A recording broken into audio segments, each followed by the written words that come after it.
Hi everybody, this is a wood tinker, also known as Chris Glitzos. All of you who are looking at my channel, I'm making a special shout out. This shout out is simple. Toys for Tots. Let me repeat that. Toys for Tots. I would like you guys to go into your basements, into your workshops, into your garage, and I'd like you to build a toy for a nice, young, needy kid out there. And I would like you to take it and drop it into a Toys for Tots drop-off box.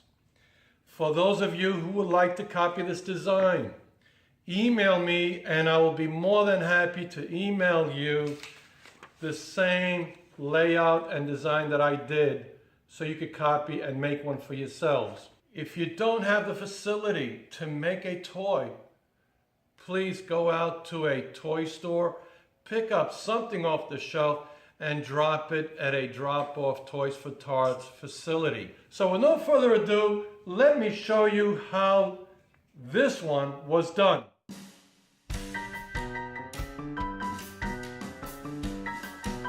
We are going to use adhesive to lay the design on top of a 2x4 that we're going to use for the body of the pickup truck.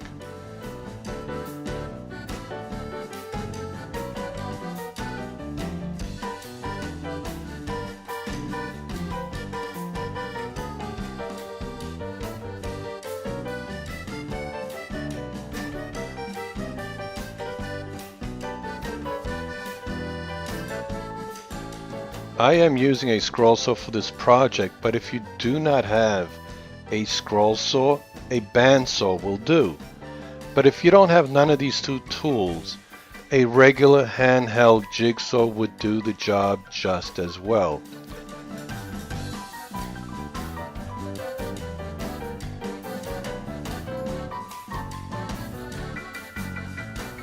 Time to drill the holes where the drive shaft will freely rotate.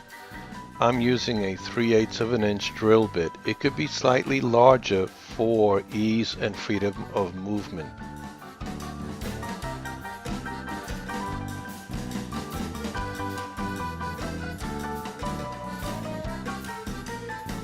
I am eyeballing a 3/4 of an inch hole. Right next to it, I'm going to make a 1-inch hole. I'm using a Forster bit for this. I'm drilling both sides, halfway one side, halfway the opposite side, so you could end up with a nice clean opening on both ends.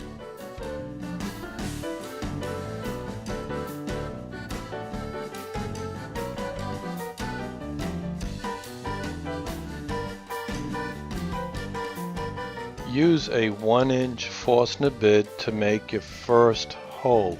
Don't go all the way, go halfway.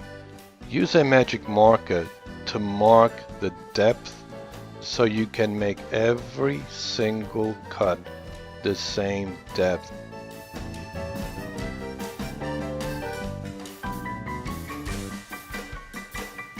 Go over every single partial hole you made with a 2-inch hole saw. Cut on both sides meeting halfway. This will ensure a clean cut. It also makes it easy to be able to pull the finished piece out of the hole saw. Let's make some fine sawdust.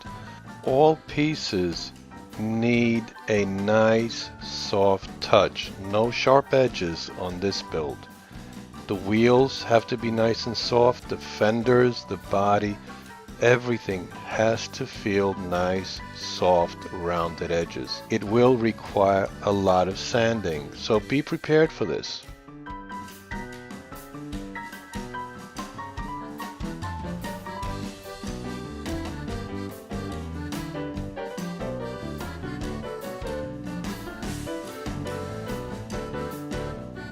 Time to lay out the fenders. We are going to use 2 pieces of wood for this, one on top of the other. We are going to secure it with a clear tape. This will ensure lubrication as well. I recommend you cut the 2-inch hole saw wheel wells first. Reason, you will have more material to hold on to.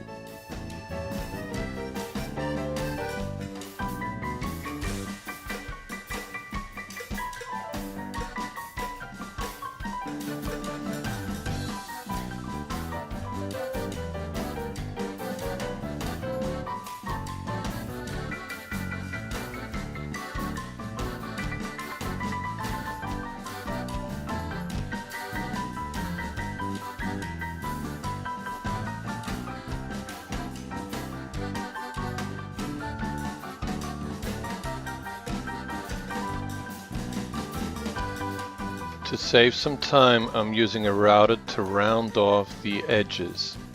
You can also use a wooden rasp and sandpaper to get the same effect if you do not have a router.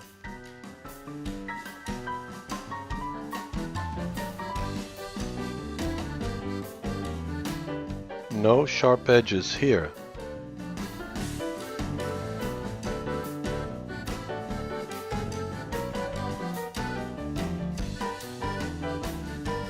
I decided to add some headlights. I'm using a 3/8 of an inch Forstner bit to drill the holes side by side for the placement of the headlamps.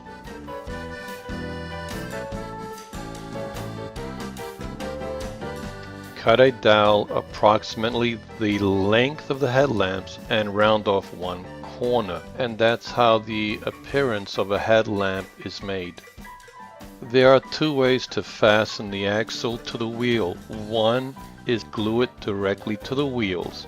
Another way will be to use end caps on the dowel pin. This will ensure that the dowel pin or drive shaft will rotate freely within the body, as the wheels will rotate freely onto the dowel pin as well. To ensure that this toy will be safe for a toddler to handle, I'm using butcher block oil to give it a nice finishing touch.